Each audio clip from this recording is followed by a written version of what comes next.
ከመሬት ጋር በተያያዘ መንግስት አዲስ አሰራር መጀመሩን ይፋ አደረገ። እንደ መንግስት ገለጻ ከሆነ በመሬት ስም ዝውውርና በሽያጭ ሂደት ትመና ላይ ትኩረት ማድረጉን አስታውቋል። በሌላ በኩል ደግሞ በርካታ የመንግስት ሰራተኞች ከስራ መባረራቸውንና ሌሎችንም ጉዳዮች በዚህ ዝግጅታችን እንመለከታለን። ሰላም ቤተሰቦቻችን፣ መረጃዎቹን የት ሀገርና የት ከተማ ሆናችሁ እየተከታተላችሁ እንደምትገኙ በሀሳብ መስጫው ላይ ጻፉልን። በየትኛው ርዕሰ ጉዳይ ላይ መረጃ እንድናቀርብላችሁ እንደምትፈልጉ ማሳውቁን። አሁን ዝርዝር መረጃዎቹን አንድ በአንድ ወደ እናንተ እናደርሳለን። እስከ መጨረሻው አብራችሁን ቆዩ። ከመሬት ጋር በተያያዘ መንግስት አዲስ አሰራር ማስተዋወቁን ይፋ አደረገ። እንደ መንግስት ገለጻ ከሆነ በመሬት ስም ዝውውርና በሽያጭ ሂደት ትመና ላይ ትኩረት ማድረጉን አስታውቋል። የሙስና ብልሹ አሰራርንና የክርክር መዝገብ ማከማቸት ችግሮችን ለመፍታት ትኩረት በመስጠት ከህብረተሰቡ ጋር በቅንጅት እንደሚሰራ በአዲስ አበባ ከተማ አስተዳደር የመሬት ይዞታ ምዝገባና መረጃ ኤጀንሲ ገለጸ።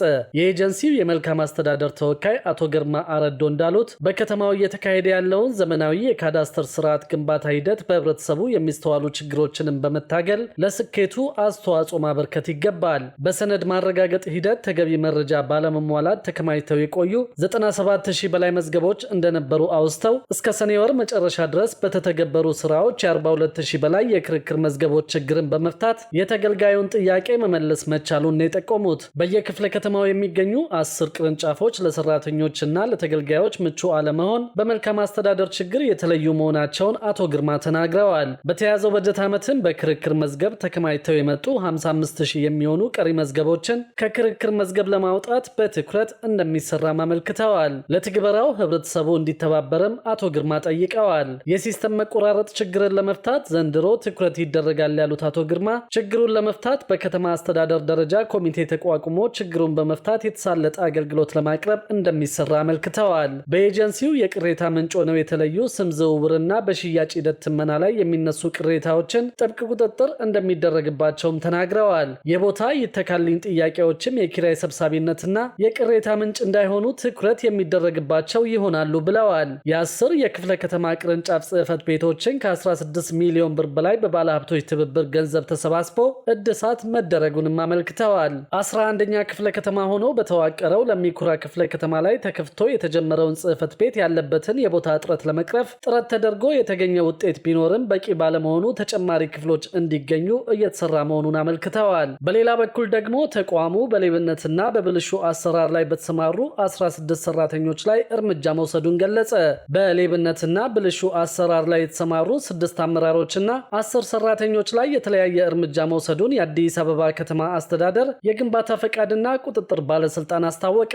ያለ ክትትል ግንባታ ያከናወኑትን ከ66 ሚሊዮን ብር በላይ መቅጣቱንም አመልክተዋል። የአዲስ አበባ ከተማ አስተዳደር ግንባታ ፈቃድና ቁጥጥር ባለስልጣን የኮንስትራክሽን ኢንዱስትሪ ጥናትና ምርምር ዳይሬክተር ኢንጂነር ሄኖክ ረጋሳ የመስሪያ ቤታቸውን የ2017 በጀት ዓመት እቅድ አፈጻጸምና በ2018 በጀት ዓመት እቅድ ዙሪያ ከባለድርሻ አካላት ጋር ውይይት ሲደረግ እንደተናገሩት በበጀት ዓመቱ ብልሹ አሰራሮችን በመቅረፍና የደንበኞች እርካታን በመጨመር ደረጃ በርካታ ስራዎች በትኩረት መሰራታቸውን ገልጸዋል። በዚህም በሌብነትና በብልሹ አሰራር ላይ የተሰማሩ 6 አመራሮችና 10 ሰራተኞች ላይ የተለያየ እርምጃ ተወስዷል ብለዋል። ተቋሙ የራሱን ቤት ከማጽዳት በዘለለ ህገወጥ ተግባራትን በሚፈጽሙ አካላት ላይም እንዲሁ የተለያዩ እርምጃዎችን ወስዷል ያሉት ዳይሬክተሩ በ1135 ህንፃዎች ላይ የአጠቃቀም ኢንስፔክሽን ስራ በመስራት 259 የአጠቃቀም ክፍተት ያለባቸው ተቋማት ተለይተው 161 በሚሆኑት ላይ እርምጃ መውሰዱንም ተናግረዋል። በ100 አልሚዎችና 25 ማህበራት ላይ እርምጃዎች ተወስዷል የሚሉት ዳይሬክተሩ የ6 አማካሪዎችና ተቋራጮች ብቃት ማረጋገጫ መታገዱን፣ 22 ሳይቶች ግንባታ እንዲያቆሙ መደረጉንም ጠቁመዋል። 64 ቅሬታና አቤቱታዎች መፈታታቸውን ጠቅሰው ህገወጥነትን በመቀነስ በሀብት ብክነት በስታንዳርድ ማስጠበቅ እንዲሁም በቅንጅታዊ አሰራር በኩል ከፍተኛ ለውጥ የተመዘገበ ስለመሆኑ ተናግረዋል።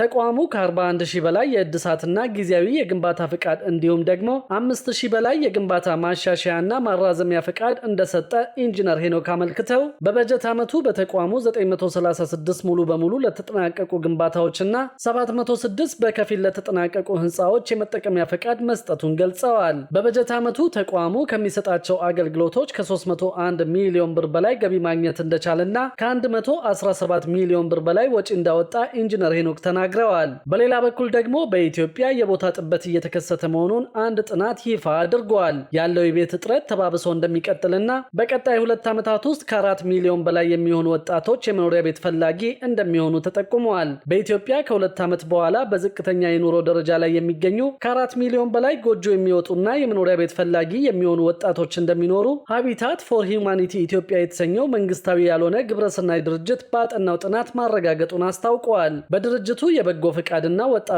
ተሳትፎ ባለሙያ አቶ ተመስገን ቢረዳ ድርጅቱ ከመኖሪያ ቤት ጋር በተያያዘ በዝቅተኛ የኑሮ ደረጃ ላይ የሚገኙ የማህበረሰብ ክፍሎችን እየረዳ የሚገኝ መሆኑን ጠቅሰው የመኖሪያ ቤት ፍላጎትና አቅርቦት ምን ይመስላል በሚል በአፍሪካ ደረጃ ጥናት ማጥናቱን አብራርተዋል። በዚህም በኢትዮጵያ ከ2 ዓመት በኋላ ከ4 ሚሊዮን በላይ ወጣቶች ቤት ፈላጊ እንደሚሆኑ በጥናቱ መመላከቱን ገልጸው እንዲሁም ከ12 ዓመት በኋላ ደግሞ ከ9 ሚሊዮን በላይ ወጣቶች የቤት ፈላጊ እንደሚሆኑ በጥናት መረጋገጡን ተናግረዋል። ጥናቱም ኢትዮጵያን ጨምሮ 9 የአፍሪካ ሀገራት ላይ የተጠና መሆኑን የገለጹት ባለሙያው በኢትዮጵያ ያለው የቤት አቅርቦትና ፍላጎት ተመጣጣኝ ባለመሆኑ ያለውን ሀብት በአግባቡ በመጠቀም እንዴት የቤት ባለቤት መሆን እንደሚገባ የሚያመላክት ነው ብለዋል። በዚህም ድርጅቱ ይህንን ጥናት ለወጣቶች የግንዛቤ ማስጨበጫ ስራዎች እየሰራበት መሆኑንና ለተሳታፊ ሀገራት ማሳወቁን ገልጸዋል። በዚህም ኢትዮጵያ ላይ ያለው የወጣቶች የቤት ፍላጎት ምን ይመስላል የሚለውንም ያጠቃለለ ጥናት መሆኑን ተናግረዋል። ጥናቱ በድርጅቱ የሚሰሩ ባለሙያዎችና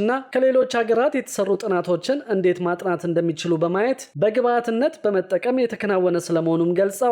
በዚህም ለቀጣይ ዓመታት የቤት ፍላጎትና አቅርቦት ላይ መጣጠን እንደሚችል አንስተው በተለይ የቦታ ጥበት ሊኖር እንደሚችልና ወጣቱ ያለውን ሀብት በአግባቡ በመጠቀም የመኖሪያ ቤት የሚያስገኙ ዘዴዎችን መጠቀም እንደሚጠበቅበት አሳስበዋል። ድርጅቱ ከተመሰረተ ጀምሮ እስካሁን ድረስ ዝቅተኛ የኑሮ ደረጃ ላይ ለሚገኙ ዜጎች በተለይም አቅመ ደካሞች፣ አካል ጉዳተኞችና መሰል ሰዎችን ከመርዳት አኳያ ወደ 3000 ገደማ መኖሪያ ቤቶችን በመገንባት ተጠቃሚ እንዲሆኑ ማድረጉንም አቶ ተመስገን ጨምረው ተናግረዋል።